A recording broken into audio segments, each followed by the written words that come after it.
Oh, what's up? Just fucking had a little protein shake after the gym. Little protein. Shout out to two all the way on that fucking comment, bro. I'm gonna post this and tag you for that fucking when I'm talking about no protein with the breadsticks. Like, what's that on Ginger's chin then? Savage. Very few people on Substack can get away with saying shit like that and not get fucking blocked or muted. And yeah, man, I'm one of them. I get it, dude. I fucking see you. I fucking see you, man. Yeah. I don't know, man. I just wanted to talk Vinyl Junkie Chris. That was uh, um, pretty fucking wild about your dad, and I know it hit some people hard. Looks like it hit Ginger pretty hard.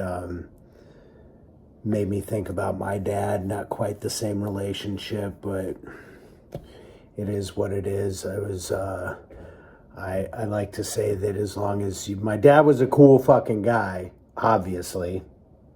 But up to fucking needing him to be a dad. He was just not a good fucking father. It just wasn't his thing. He was good at some other shit. Being a dad wasn't one of them.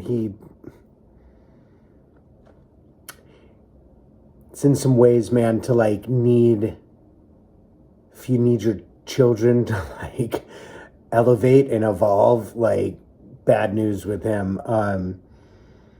There are a lot of people that are like, yeah, I mean, get all in my fucking feels, but when people are like who's the person you look up to most in life? Like mom, dad, when people like spit that shit out, nah, like for some shit, like again, you want to hang out and fucking watch baseball and get high as fuck. Like my dad's cool. You want to have a drink. You want to fucking laugh about some shit, some comedy, some bad jokes. You want to fucking build models and do little shit like that. Get some tips and tricks on that. He was good with that. But he used to build these train sets when I was young, and then he got back into it, and he like built this like big fucking like shit on stilts and little towns and fucking hills and grass and like tunnels, and shit was badass. He fucking ended up selling all that shit because it took up like this corner of the house. My best friend Toby that I grew up with, his dad was a piece of shit, but his dad got this big ass fucking house, and the bottom floor, you don't have basements in Phoenix, but it was like a multi-story house. The whole like garage where you go into the garage, and then the whole bottom floor was all trains. Like you had to like get down and walk under and pop up in the middle. And it was like, fuck, man, that had to be like 20 by 20, 25 by 25, just massive, like taking up like a big section of like most all of the garage. I don't even think they used the garage. I think it was all trains. Yeah. Anyway, God, we used to think it was cool to fucking play on stairs and be like, okay, I'm gonna fly this airplane at you, bro, and fucking just chuck that shit down the stairs, flying in the air, fucking take a fucking G.I. Joe airplane, Battlestar Galactica ship off the fucking face, fucking dude, cut my friend right here. We had to go to the fucking hospital just from playing fucking G.I. Joe, just throwing helicopters at each other and shit. Anyway, I gotta get surgery in a couple weeks. I didn't really say anything on Lag and Gag podcast, but I fucked up my shoulder pretty bad snowboarding. Like every injury, I'm really fucking durable. Never broke a bone. Knock on protein shakes. Hold.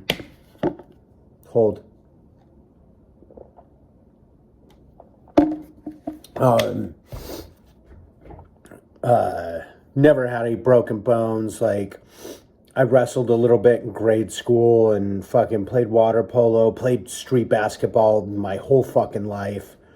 up until like probably like 35. Played hockey. I played goalie for a few years. Played a couple city league basketballs. Used to play fucking pickup tackle football when I was like young 20s for a few years. And just never got fucking injured. Snowboarding did it to me back in like when I lived in Big Sky, Montana. Fucked myself up, my back on a big like jump line, dropping a fucking cliff. And I'll get into it. Dropping a cliff, I like tore my calf muscle. And it kind of relates to this one because it's about like just riding fucking stupid. It relates to this injury. But this injury is, I basically just like slid my back edge out. If you know snowboarding, you know what that is. Like I washed out on my back edge. Be the same thing as a skier, like washing out on their right or left edge and going down. And I went to pop back up and I caught and went back forward.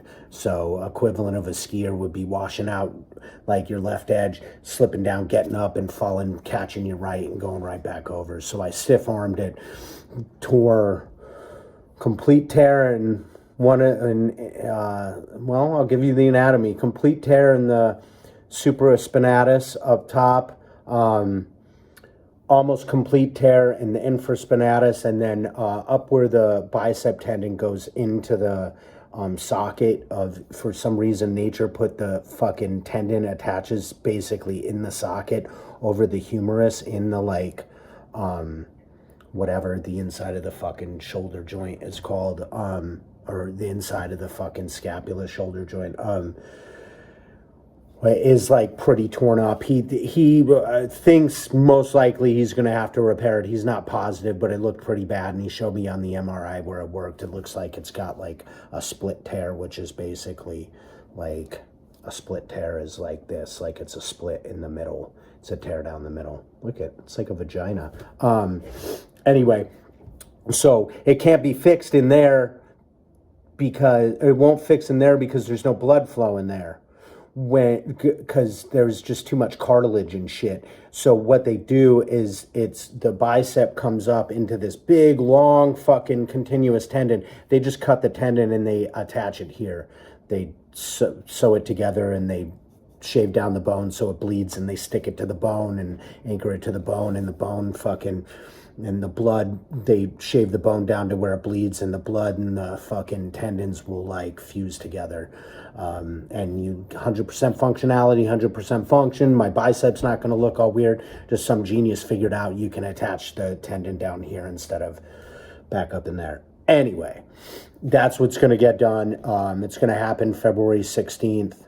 I'm going to have to be immobile in a sling for 6 weeks, immobile for 3. Like I cannot move it. Pretty much just take the arm out and like let it fucking hang is all I can do. You know, I'm in the gym, like normally I do like hiking and trail running, but there's snow on the trail, so I don't want to slip and have to like re-injure it. Like I do have some use of my arm. I can't like do much with it, but I can still like hold stuff like here. This doesn't hurt like to press down a little bit, but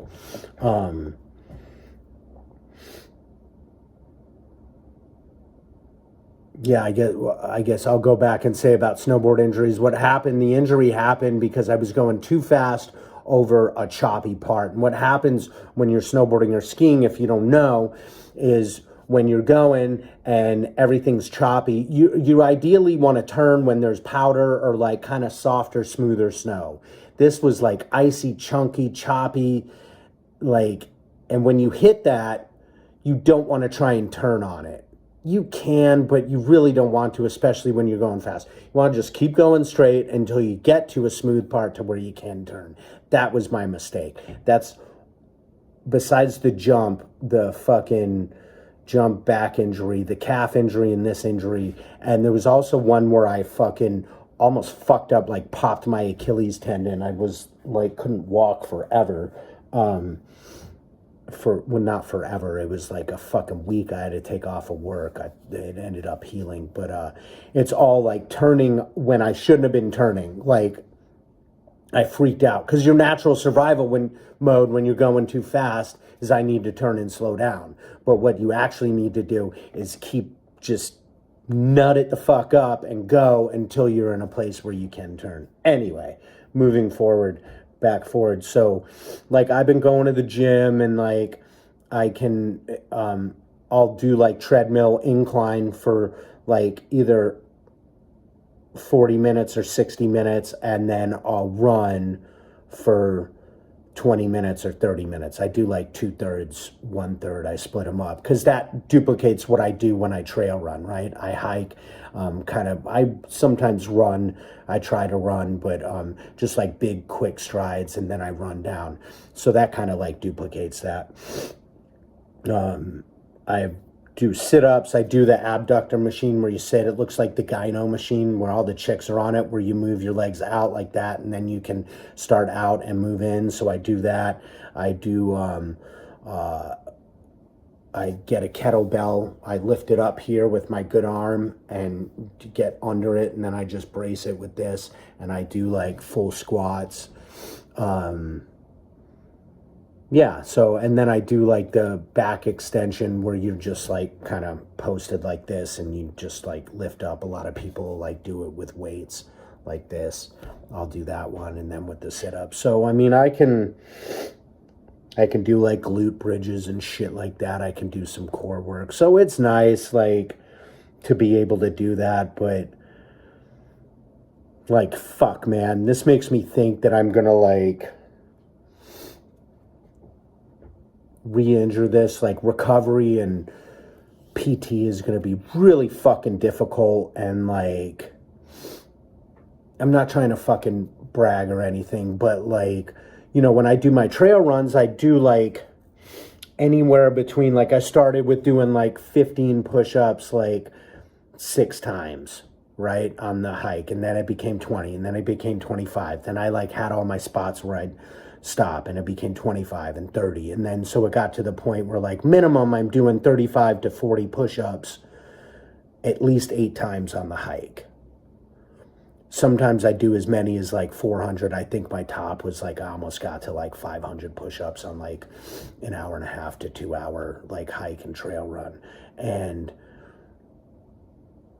like not being able to do that is fucking like, it sucks so bad. And everybody I know, they're like, you'll be fine and you'll get back there and there's other stuff you can do. And,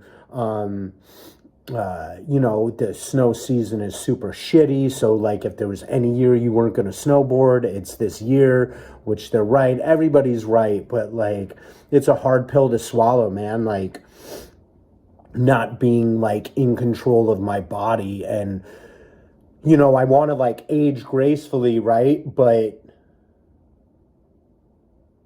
and that's why I do what I do, because my dad didn't fucking like, he just withered away. He's like, I'm gonna die in 10 years, what's the point in doing this and that, and it's, or I'm gonna die soon. And it was like 10 years 15 years till he was gonna fucking die. Like the dude had like super check marks on genetic bill of health. Like dude could have lived at least another 10 years, maybe even 15 or 20. Could have outlived my mom if he would have just done a little bit. So a lot of what I do, if you've read my stuff, there's like the fucking washed up wasted talent goes a lot about that, says a lot about that. Like, you know, I do what I do for longevity, right?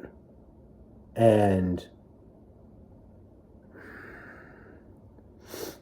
having to adjust and adapt that really fucking sucks. Like I thought I was good to go, and you know, I'm older, I just turned fucking 54, like, you know, so, and I mean, I've got the fucking like, you know, there's nobody I know that can beat me at push-ups, like nobody.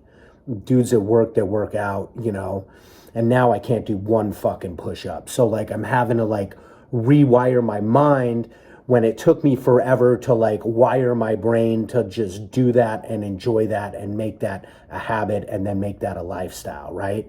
Like even in the gym, I do my little circuits, and instead of doing like, try workouts and shit, I just put my feet on the bench and do fucking diamond push-ups and shit like that. Like, that was my fucking thing, right? And I never had to worry about working out. Like, I'm like tricep workout faking gay. Like, I'll just knock out 200 push-ups and be fine, right? At the gym. More on the trail, whatever. But like, now I'm having to rewire my brain that I can benefit my body in other ways. And it's tough, man. Like, I had a best friend last night, like, check on me, make sure I wasn't depressed. And I'm like, I'm not depressed. Like, I think I'm in this, like, constant little state of fucking, like, mourning over what I've done versus what I can do. And, it doesn't even, like, my bottom half of my core shit that I'm doing, it doesn't even fucking matter because I'm going to be out for 3 weeks, right? After this surgery, and then I got to take it like super easy that like weeks 3 to 6. So I don't know, man.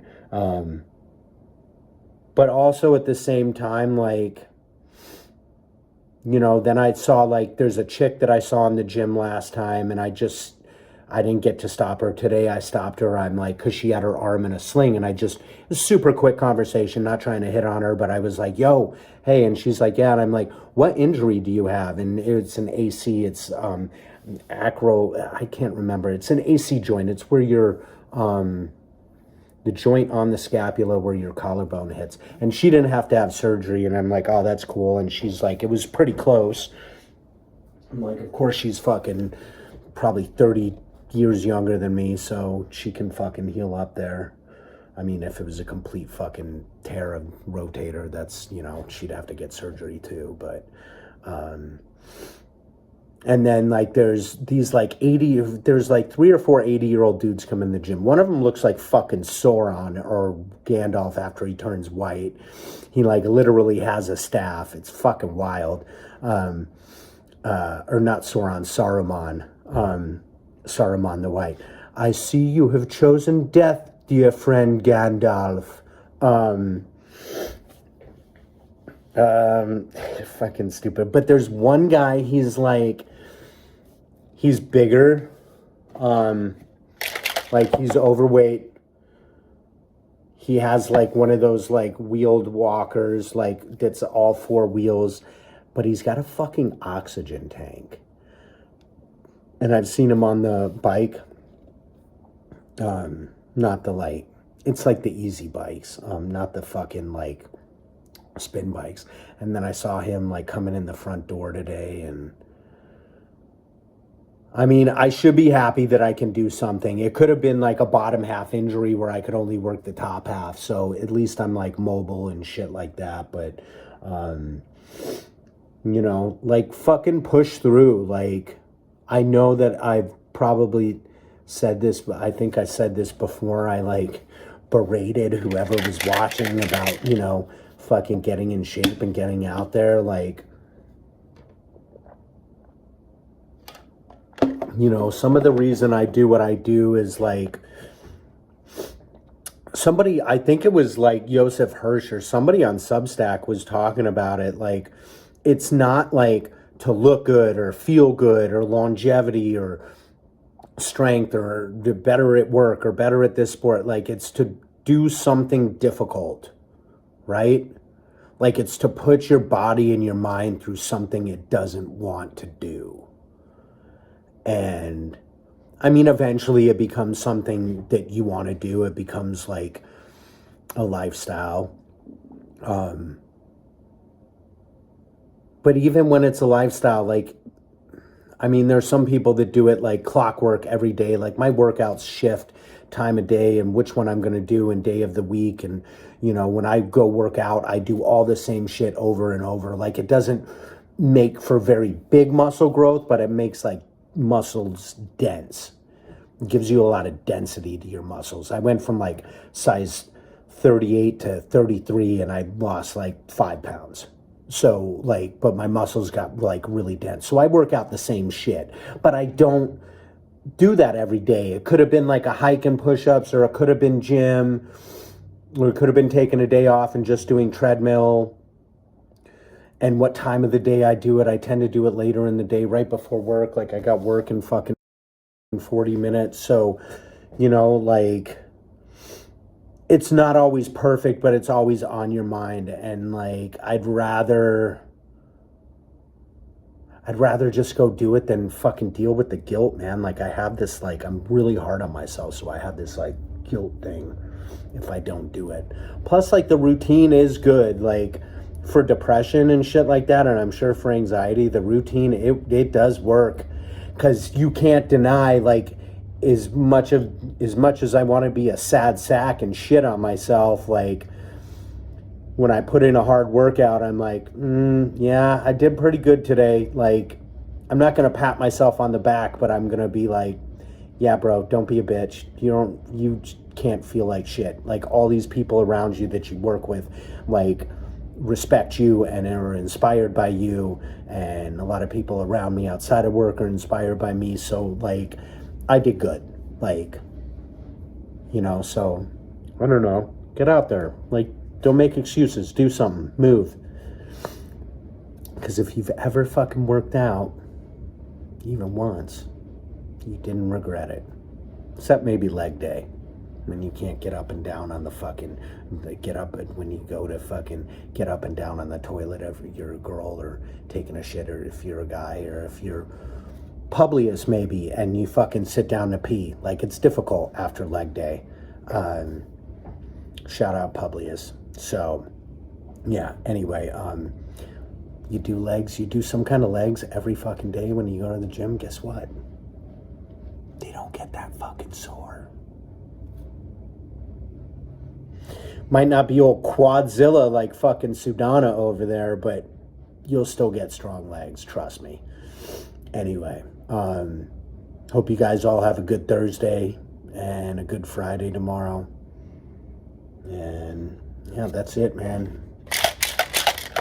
Protein shake. There was some guy that said you should eat your food before you do your fucking video or your podcast. Fuck off, bro. Protein Shake Chronicles. It's literally in the title.